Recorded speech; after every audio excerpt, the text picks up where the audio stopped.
Сәлеметсіңдер ме 9-шы сынып оқушылары. Бүгін біз алгебра пәнінен қорытынды емтихан есептерінің бірінші нұсқасын Б бөлімін шығарамыз.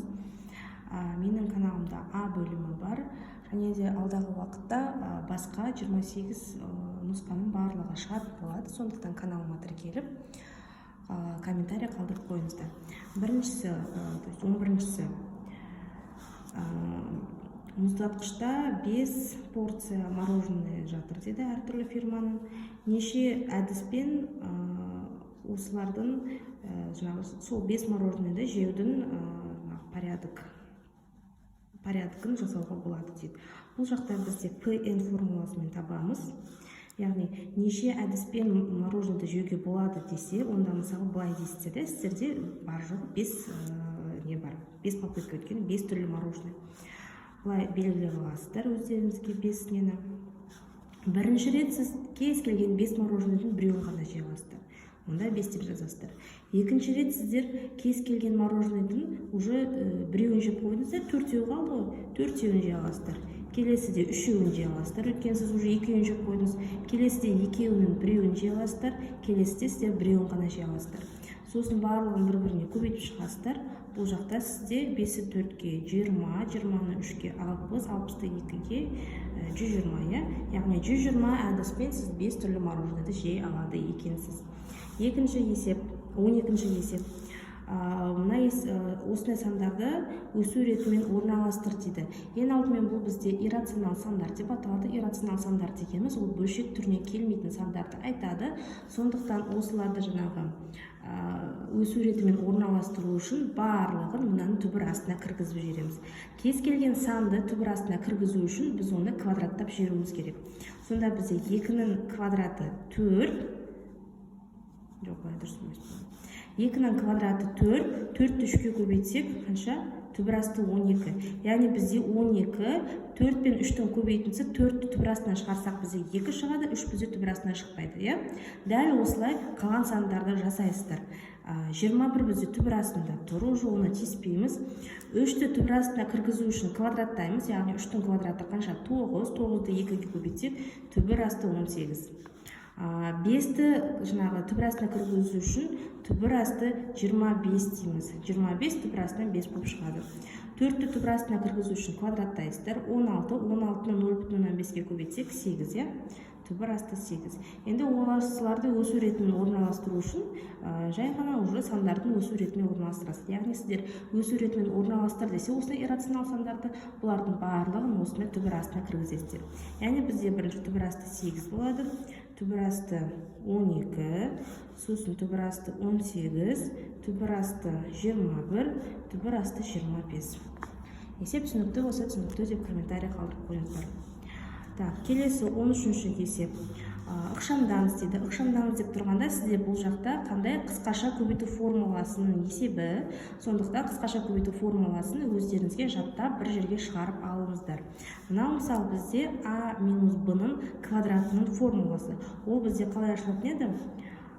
Квадрат болса, А-ның квадраты азайтылған 2 еселенген А көбейтілген Б плюс Б-ның квадраты. Осы формулаға салып, мынаны түбір асты 5 азайтылған түбір асты А-ны ашамыз. Сразу жасақ. Түбір асты 5-тің квадраты бізде, яғни бұлай жасаған. Түбір асты 5-тің квадраты азайтылған 2 еселенген түбір асты 5 көбейтілген түбір асты А минус плюс түбір асты А-ның квадраты. Қосылған түбір асты 20А. 20А, бөлінген 5 қосылған А. Енді түбір асты 5-тің квадраты, ол түбір асты мен квадрат екеуі бір-біріне қарсы шама, сондықтан ол бізде қысқартылып кетеді. Нақтада түбір асты мен квадрат қарсы шама. Сонда 5 қосылған А болады, мұна екеуін бірге жазсақ, 5-ке А-ны көбейтеміз, 5А, 2-ні түбір астына кіргізіп жерсек 4 болады, 4-ті 5-ке көбейтсек, сонда минус түбір асты 20А болады. Қосылған түбір асты 20А. Енді минус 20а мен плюс 20а екеуі бірдей шама, сондықтан екеуі қысқарып кетеді. Мына жақта бөлімінде 5 қосылған а болып еді. Енді екеуі бір-бірімен не істейді? Қысқарады. А сонда мына жасынан 5 қосылған а бөлінген 5 қосылған а. Екеуі бір-бірімен не істейді? Қысқарады.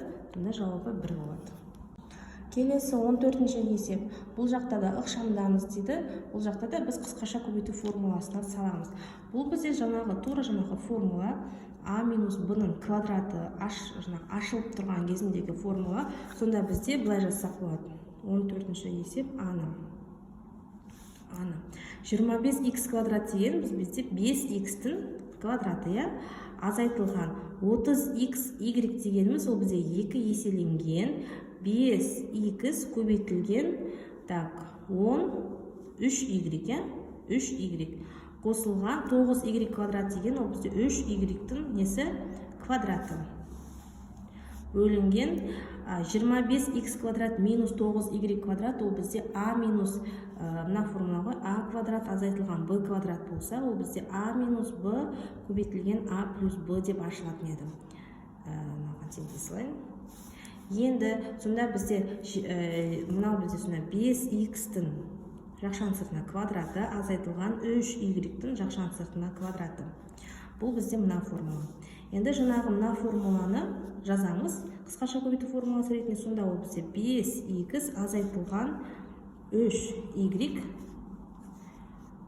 квадраты, ал мынау 5х минус 3y көбейтілген 5х қосылған 3y болып жазылатын еді. Енді сонда бізде квадратпен 5х азайтылған 3y-тің біреуі қысқарып кетеді.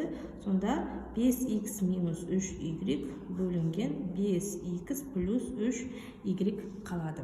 Бұсында дәл осылай есептеңіз дейді. Бұл жақта да қысқаша көбейту формуласын қолданамыз. Және де n мен n-нің орнына берілген сандарды қоямыз. Бізде қарап тұрсақ 2n қосылған 3-те біз ештеңкеде жасай алмаймыз. Оны дәл осылай көшіріп жаза саламыз. m қосылған 5-ті да біз ештеңке жасай алмаймыз. Осыны өстіп көшіреміз.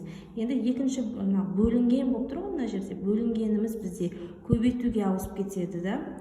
Бөлшектің бөлімін біз алымына жазамыз, алымын бөліміне ауыстырып жібереміз.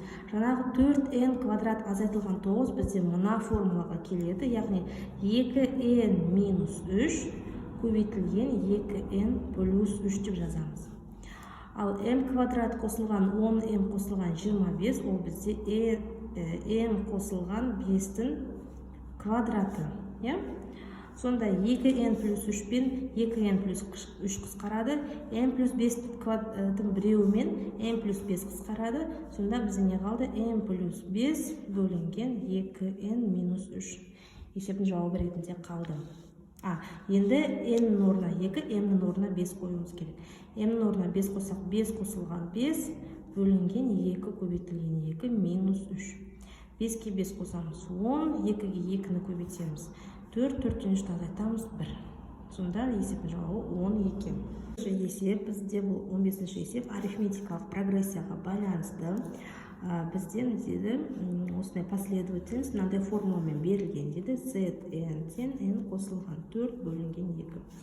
Алғашқы бірінші 5 мүшесін осы последовательностьті жазу керек дейді. Сосын суммасын, яғни қосындысын, алғашқы 10 мүшенің қосындысын табу керек дейді. Жалпы мына жақта n-нің орнына санды қойып жаза береміз. Мысалы, z бірінші дейміз, тен мына жақта 1 болса, мына жақта да 1 деген сөз. Яғни 1 қосылған 4 бөлінген 2.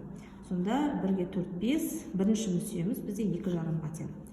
Дәл осылай екінші мүшеміз табамыз. 2 қосылған 4 бөлінген 2. 6 бөлінген 2, 3. Үшінші мүшеміз табамыз. 3 қосылған 4 бөлінген 2. Мынау бізде 7 бөлінген 2, 3,5. Келесі төртінші мүшеміз табамыз. 4 қосылған 4 бөлінген 2, ол бізде 4 болады. Бесінші мүшемізді табамыз. 5 қосылған 4 бөлінген 2, 9 бөлінген 2, 4,5. Сонда бізде жаңағы d дегеніміз, ол бізде екінші мүшеден бірінші мүшені, мына короче бізде былай ғой, кейінгі тұрған мүшеден алдыңғы тұрған мүшені азайтсақ бізде d шығады, иә. Сонда 3-тен 2,5-ды азайтсақ, ол бізде 0,5 шығады. Және де 3,5-дан 3-ті азайтсақ та 0,5, 4-тен 3,5 азайтсақ та 0,5, 4,5-дан 4-ті азайтсақ та 0,5. Енді алғашқы 10 мүшесінің қосындысын тап дегенде біз мына формуланы қолданамыз. 2 көбейтілген а бірінші қосылған d көбейтілген n-1 бөлінген 2 және көбейтілген n деген формуланы қолданамыз. Сонда бізде бұл жақта 2 көбейтілген a1 бізде 2,5 қосылған d бізде 0,5, n дегеніміз 10, 10-нан 1-ді азайтсақ 9, бөлінген 2 көбейтілген 10. Сен. Так, 2,5-ті көбейтсек 5, қосылған 0,5-ке 9-ды көбейтсек 4,5, бөлеміз 2-ге, көбейтеміз 10-ға. Сонда бізде бұл жерде 47,5 деген сан шығады екен. Так, 5-ке 4,5-ті қоссақ, 9,5-ті 2-ге бөлсек, 4,75, 4,75-ті 10-ға көбейтсек, 47,5 деген сан. 16-шы есеп, бұл бізде ықтималдыққа арналған есеп. Абонент дейді, соңғы бір номерін ұмытып қалды, сондықтан оны наугад тереді. Енді осы тергендегі кемінде 3 рет номерді табу үшін теретінін анықтау керек. Қазақшасы болса маған жіберіңдер комментарийда, номерімді қалдырып қоямын, жарай ма? Енді бізде жалпы 1-ден 0-ден 9-ға дейін бізде 10 сан бар, иә? 0-ден 0, 1, 2, 3, 4, 5, 6, 7, 8, 9, иә? 1, 2, 3, 4, 5, 6, 7, 8, 9, 10. Яғни 0-ден 9-ға дейін бізде абоненттің соңғы саны болуы мүмкін. Бізде жалпы 10 сан бар.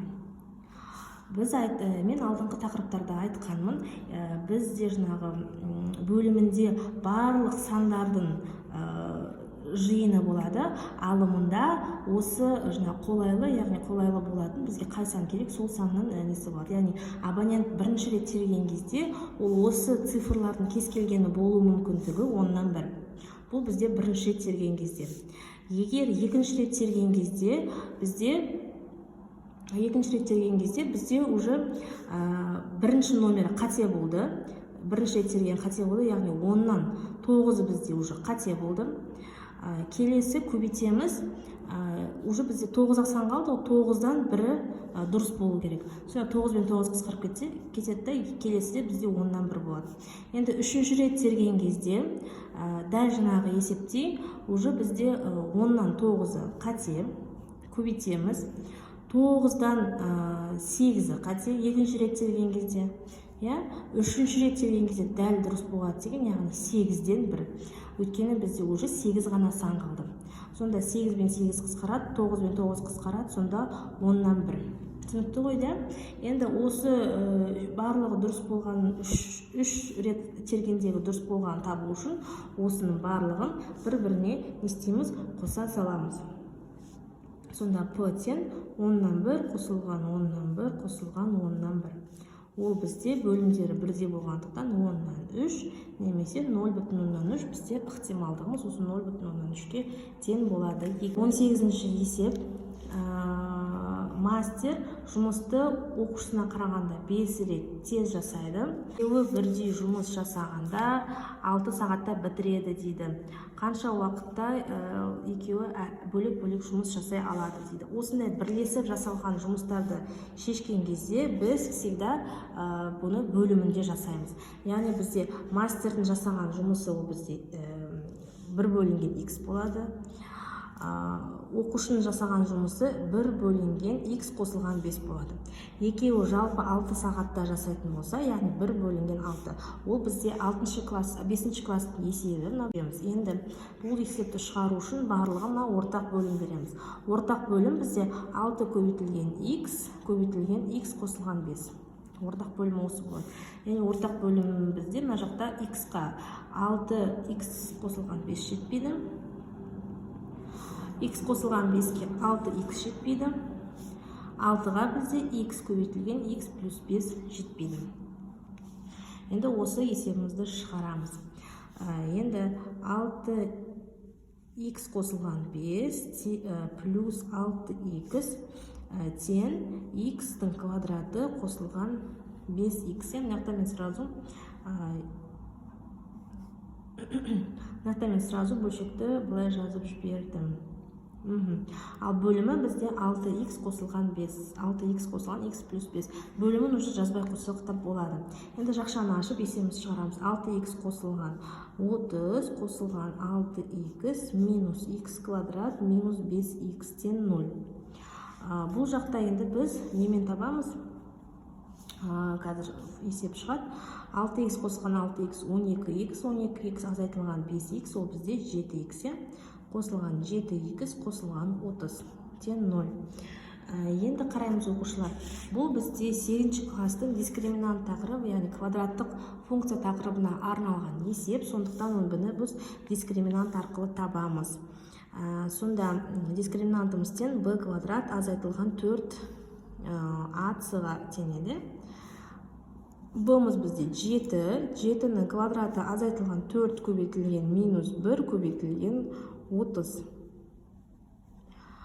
7-нің квадраты 49 қосылған 4 көбейтілген 30, ол 120.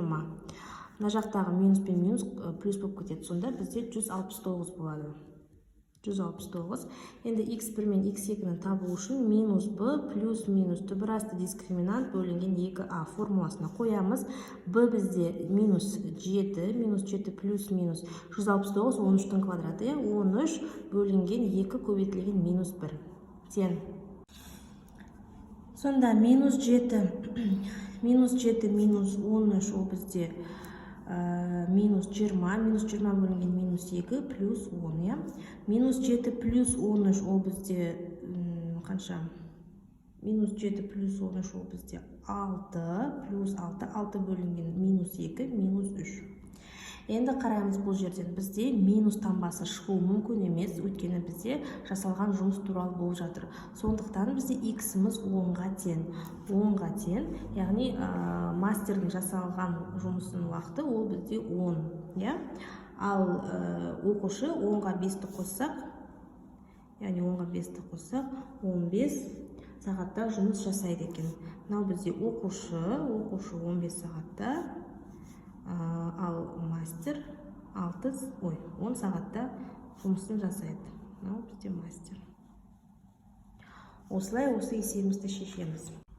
Келесі 19-шы есеп. Есепте дейді, бізде синус альфа қосылған 36 градус, ол бізде синустардың, тригонометриялық функциялардың, әртүрлі бұрыштардың қосындысының формуласы бар еді. Соған қарап саламыз. Бірінші бізде аша саламыз. Синус альфа көбейтілген косинус 36 қосылған косинус альфа көбейтілген синус 36. Осы формуланы ашып жазамыз. Азайтылған синус альфа көбейтілген косинус 36. Сонда бізде не қысқарып кетеді? Қараймыз. Синус альфа көбейтілген косинус 36, ол бізде мынау, осы екеуі қысқарып кетеді. Сонда косинус альфа көбейтілген синус 36 қалады. Ал бөлімі косинус альфа көбейтілген косинус 36 еді. Сонда бізде не қалды? Косинус альфа мен косинус альфа қысқарып кетеді. Бірақта бізде мына жақта егер ештеңеде қысқармаса, онда олай жасамаймыз. Бұлай жасасылар. Косинус альфа көбейтілген косинус 36. Сонда косинус пен косинус қысқарып кетеді. Синус 36-ны косинус 36-ға бөлсек, ол бізде тангенс 36 градусқа тең, яғни есебіміз осылай жазылады.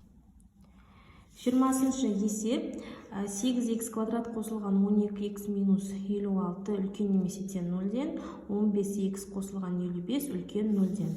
Бұл есепті шығарған кезде ең алдымен мынау бізде квадраттық теңдеу, сол түріне шығарамыз. Бірақта бізде қарап тұрсақ, барлық сандар бізде жұп сандар, сондықтан оны қысқартып жіберсек болады. Мысалы, қарап тұрсақ, барлығы да бізде 4-ке бөлінеді. 8х квадратты 4-ке бөлсек, 2х квадрат болады. 2х квадрат болады. Қосылған 12х-ті 4-ке бөлсек, 3х болады. 56-ны 4-ке бөлсек, қанша? 14 болады. Үлкен немесе тең 0-ден. Енді мына 15х қосылған 55-ті біз теңдеу ретінде шығарамыз. Сонда 15х үлкен 55-ті теңсіздіктің сол жағына апарамыз. Сонда минус 55 болып барады, яғни таңбасын өзгертеді. Енді сонда бізде 2х квадрат қосылған 3х минус 14 бізде дискриминант арқылы шығатын болса, дискриминант тең дейміз. 3-тің квадраты азайтылған 4 көбейтілген 2 көбейтілген минус 14 тең. 3-тің квадраты бізде 9 плюс 4-ке 2-ні көбейтсек 8, 8-ге 14-ті көбейтсек бізде 112. 112, 2-ні бір-біріне қосамыз, 121 болады. Бұдан x1 мен x2-ні табатын болсақ, минус 3 плюс минус 121-дің дискриминант простысы, ол бізде 11 бөлінген 2 көбейтілген 2. Сонда минус 3 плюс 11 ол бізде 8, 8 бөлінген 4, бір жауабы 2. Минус 3 минус 11 ол бізде минус 14, минус 14 бөлінген 4, екеуі де бізде 2-ге қысқарады. Минус 14-ті 2-ге бөлсек 7, 4-ті 2-ге бөлсек 2. Сонда бір жауабы бізде минус 3 жарым, екінші жауабы 2 болып тұр.